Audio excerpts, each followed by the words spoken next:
शिव गुरु के चरणों में मेरा कोटि कोटि प्रणाम, मेरा प्रणाम स्वीकार हो, स्वीकार हो। माता गौरी भवानी को प्रणाम, मेरा प्रणाम स्वीकार हो। शिव चर्चा करने जा रहे हैं, बहुत ही अच्छा चर्चा है, सुनिएगा ध्यान से और लाइक शेयर सब्सक्राइब जरूर कीजिएगा। माँ और बेटी थी, माँ शिव शिष्या थी। बेटी जब हुई बड़ा 4 साल 5 साल के, तो बेटी को भी गुरु का ज्ञान दे दी, उसकी माँ शिव शिष्या बन गई। लेकिन बेटी छोटा से ही चोरनी का लत था उसका, कुछ न कुछ चुरा के खाती थी।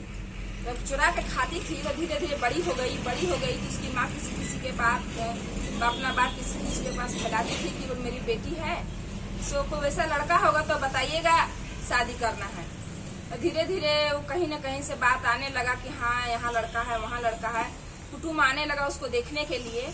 जब आने लगा तो बच्ची को पसंद, बच्ची आ जाती थी। लड़की बड़ी सुंदर थी, पढ़ी लिखी शिक्षित भी थी और सुंदर थी, तो एक बार में पसंद आ जाती थी किसी को भी।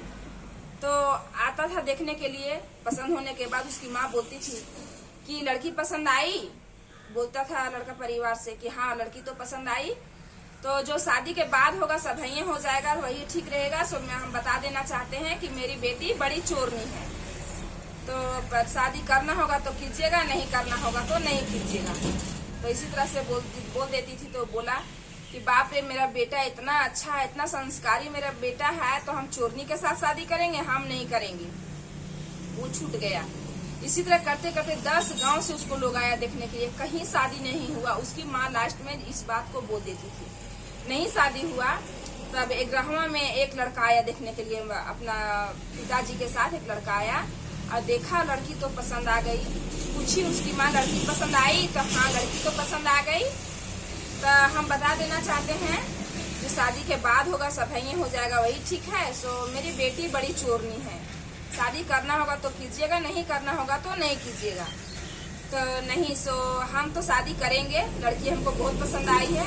और अगर चोरनी का आदत है तो कितना दिन चुरा के खाएगी? सो छूट जाएगा, धीरे धीरे करके इसका आदत छूट जाएगा। वो शादी कर लिया, शादी हो गया, गई ससुराल। ससुराल में भी कुछ न कुछ चोरी करके खाती थी। तब आया कार्तिक के महीना आया, उसकी सास को छठ करना था। वो बोली, प्यार से जाकर के अपनी बहू से बोली कि बेटा देखो से डेली तुम कुछ न कुछ चोरी करके खाती है, अब छठ हम करेंगे, इतना पावन महीना है, छठ का दिन है, कार्तिक महीना है, सो तुम चोरी मत करना बेटा, अभी हम छठ पूजा करेंगे। लड़की भी बोलती है कि ठीक है माँ, हम कुछ न कुछ चोरी करके खा ही लेते हैं, लेकिन जब छठ कीजिएगा तो हम कुछ भी चोरी नहीं करेंगे और हम कुछ नहीं खाएंगे चोरी करके। उसकी सास बोलती है ठीक है बेटा, हम जा रहे हैं मार्केट सामान लाने के लिए, तुम जा करके गंगा जी से पानी भर के ले आना। तब वो बोलती है कि ठीक है माँ साहब, जाइए मार्केट सामान लाने के लिए, हम ले आएंगे पानी गंगा जी से। वो सब निकलता है, घर से जाता है सब कोई मार्केट। घर में कोई नहीं बचता है, वो अकेले रहती है। देखती है कि गंगा जी हम पानी लेने के लिए जा रहे हैं, लेकिन कि कुछ खाने का मन कर रहा है, चोरनी का आदत था उसको। तो देखती है इधर उधर कुछ नहीं, देखी कि आटा रखा हुआ है और गुड़। वो आटा और गुड़ को निकालती है और कोछा में डालती है, बांधती है और चल देती है गंगा घाट पानी लाने के लिए। मटका लेती है और पानी लाने के लिए गंगा घाट चल जाती है।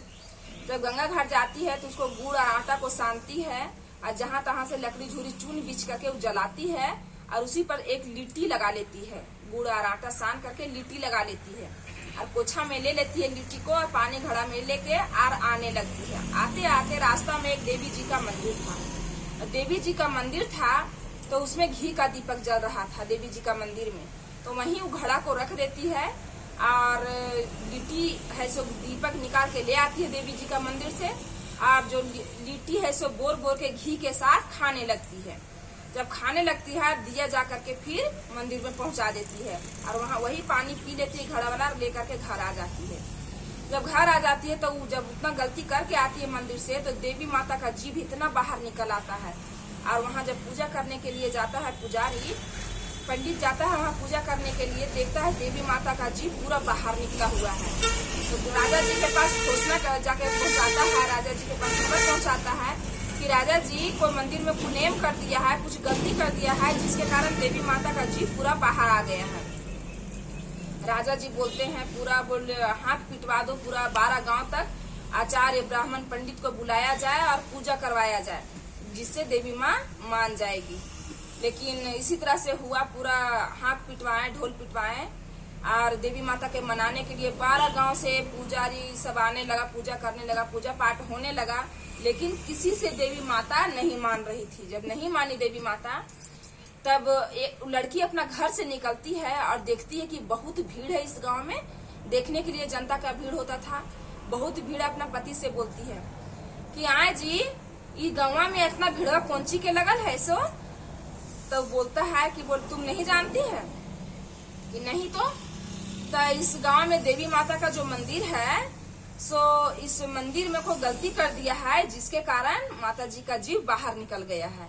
कि हाँ, इतना तो भीड़ मेलुओं में नहीं रहता है जितना भीड़ गाँव में लगल है। कि हाँ, इसी के कारण माता जी के मंदिर में गलती है, जिसके कारण इतना भीड़ लगा हुआ है। सो राजा जी हाथ पिटवाए हैं कि जो भी माता जी को मना देगा उसको हम अपना आधा राज लिख देंगे। बोले हाँ ऐसा होता है कि हाँ ऐसा ही है। तो ठीक है, से हम जाते हैं, नहाई धुआई और गई देवी जी के मंदिर में। और देवी जी के मंदिर में जा करके बोलती है कि आए देवी माए, तोहर का हलो, न तोहर आटा हलो, न तोहर गुड़ हलो, न तोहर कुछ हलो, तोहर हलो का एक घिये नहीं हलो। से घिया बोर बोर के हम लिटिया खाई लियो तो का हो गलो, से का भार पड़लो जे इतना लंबा जिभिया निकाल दिला, पूरा गाँवे गाँवे डिंडोरा पिटा दिला। से का भार पड़ गलो तोहरा, से बतावा तो का हलो तोहर, सब कुछ तो हमार अपन हले। तो देवी माँ हंसते हुए निकलती है और सोचती है कि सही में मेरा कुछ नहीं था, जला हुआ घी था, वही तो खाई है। और आशीर्वाद देती है उस चोरनी को, कहती है जाओ तुम हमेशा खुश रहेगी। बस वो है सो निकली बाहर और जनता सबसे बोलने लगी कि बड़ी आप लोग पूजा पाठ कर रहे थे, देखिए तो देवी जी नहीं मानी, देवी जी का जीव अंदर नहीं हुआ। अब जाकर के देखता है सब कि बोल हाँ, देवी जी का अंदर जीव तो अंदर हो गया। पूरा जय जयकार लगाने लगा उस चोरनी को कि बोल बाप रे, कितना सता बढ़ती है, कितना ही पूजा पाठ करती है, जिससे देवी माँ मान गई इस औरत से। तब राजा जी के पास खबर गया कि बोल देवी जी मान गई है, एक लेडीज आकर के देवी जी को मना ली है। वहां से खबर आया राजा जी के पास से कि बोल जो जिससे भी देवी जी मानी है उसको वहीं रखा जाए, उसको अपना घर हम डोली से लाएंगे राज दरबार, तब हम अपना आधा राज लिख देंगे। वहां से डोली आया राज दरबार से, चोरनी को डोली में बिठाया गया, ले जाया गया राज दरबार। राज दरबार गई तो आधा राज राजा साहब लिख दिए। तो वो घर जाती है और कहती है, गाती है घर जाकर कि नहीं राके हेलू हम चोरानिया हो, ससुरा भेलिए पूजारानी। नहीं राके हेलू हम चोरानिया हो, ससुरा भेलिए पूजारानी। भेलिए पूजारानी हो, भेलिए पूजारानी, भेलिए पूजारानी हो, भेलिए पूजारानी। नहीं रागे हेलू हम चोरानिया हो, ससुरा भेलिए पूजारानी। नहीं रागे हेलू हम चोरानिया हो, ससुरा भेलिए पूजारानी। 10 गाँव से अइले शिव गुरु हमरा पर कुटुमावा, 10 गाँव से अइले शिव गुरु हमरा पर कुटुमावा। कोई नहीं खैले चोरनी से बियाहवा हो, हेलू नाही रागे चोरानी। कोई नहीं खैले चोरनी से बियाहवा हो, हेलू नाही रागे चोरानी। दाया तू ही करला शिव गुरु हो गेले बियाहवा, दाया तू ही करला शिव गुरु हो गेले बियाहवा। नाही रागे हेलू हम चोरानिया हो, ससुरा भेलिए पूजारानी। नाही रागे हेलू हम चोरानिया हो, ससुरा भेलिए पूजारानी। राजा दशरथ जैसन सासुर बिहला, राजा दशरथ जैसन सासुर बिहला। रानी कौशल्या जैसन देला मोर ससुरिया, रानी कौशल्या जैसन देला मोर ससुरिया। राम जी जैसन देला मोर सजनवा हो, हेलू ना हीरा के चोरानी। राम जी जैसन देला मोर सजनवा हो, हेलू ना हीरा के चोरानी। ना हीरा के चोरानी हो, ना हीरा के चोरानी, ना हीरा के चोरानी हो, ना हीरा के चोरानी। ससुरा में भेली है पुजारानी हो, हेलू ना हीरा के चोरानी। लक्ष्मण जैसन देला मोरा हो देवरावा, लक्ष्मण जैसन देला मोरा हो देवरावा। तुलसी जैसन देला हो हमारा नाना दिया, तुलसी जैसन देला हो हमारा नाना दिया। लवकुश जैसन देला मोर लाला नावा हो, हेलू ना हीरा के चोरानी। लवकुश जैसन देला मोर लाला नावा हो, हेलू ना हीरा के चोरानी। ना हीरा में देला शिव गुरु भाई रे भतीजावा, ना हीरा में देला शिव गुरु भाई रे भतीजावा। ससुरा में सकल परिवारवा हो, हेलू ना हीरा के चोरानी।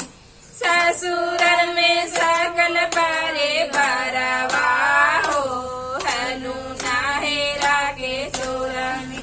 तब उसकी सास बोलती है, लक्ष्मी पुतहिया घरवाया लय हो, याद राजा वाली खावल। लक्ष्मी पुतहिया घरवाया लय हो, याद राजा वाली खावल। मेरा चर्चा अगर अच्छा लगे तो लाइक शेयर सब्सक्राइब जरूर कीजिएगा। हर हर महादेव।